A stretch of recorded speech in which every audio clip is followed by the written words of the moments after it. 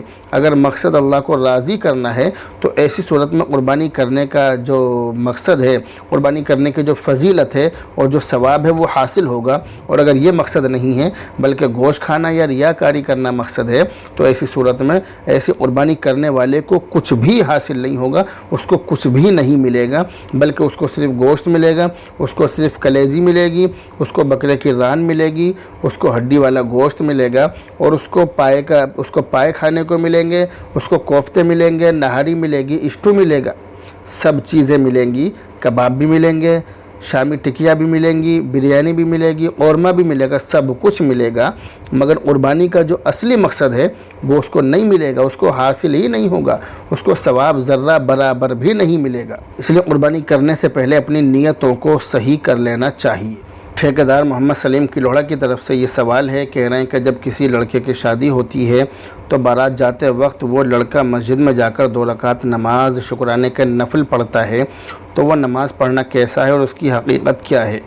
یہ جو آپ نے سوال کیا ہے یہ ہمارے یہاں پر ہمارے سماج میں عام طور سے ہوتا ہے، یہاں تک کہ ہم نے تو یہاں تک دیکھا ہے کہ بہت ساری عورتیں، بہت سارے مرد لڑکے کو، دولہے کو گھوڑے پر چڑھا کر لاتے ہیں، گھوڑا مسجد کے دروازے پر رکتا ہے، پھر اس کے بعد وہ دولہا اس پر سے اتر کر اندر جا کر نماز پڑھتا ہے۔ اور ہمارے ان علاقوں میں نوئیڈا کی سائیڈ میں تو عام طور سے ہم نے یہ بھی دیکھا کہ مسجد میں جو بھی اس کو نماز پڑھوائے گا اس کو کچھ رقم بھی دی جاتی ہے، جبکہ اس نماز پڑھوانے والے کو بھی نہیں پتہ کہ یہ نماز کیوں پڑھی جا رہی ہے، اور نماز پڑھنے والے کو بھی نہیں معلوم کہ اس نماز پڑھنے کا مقصد کیا ہے، نماز کیوں پڑھیں، کس طرح سے پڑھیں۔ اگر اس دولہے سے یہ معلوم کیا جائے، اس لڑکے سے یہ پوچھا جائے کہ آج صبح تم نے فجر کی نماز پڑھی تھی یا نہیں، تو اس کا جواب یہ ہوگا کہ نہیں، میں نے فجر کی نماز نہیں پڑھی۔ بس وہ یہ سمجھتا ہے کہ زندگی میں بس کوئی ضرورت نہیں ہے نماز پڑھنے کی، بس جب ہم دلہن کو لینے جا رہے ہیں، جب ہم بارات لے کر جا رہے ہیں تو 2 رکعت نماز پڑھ لو،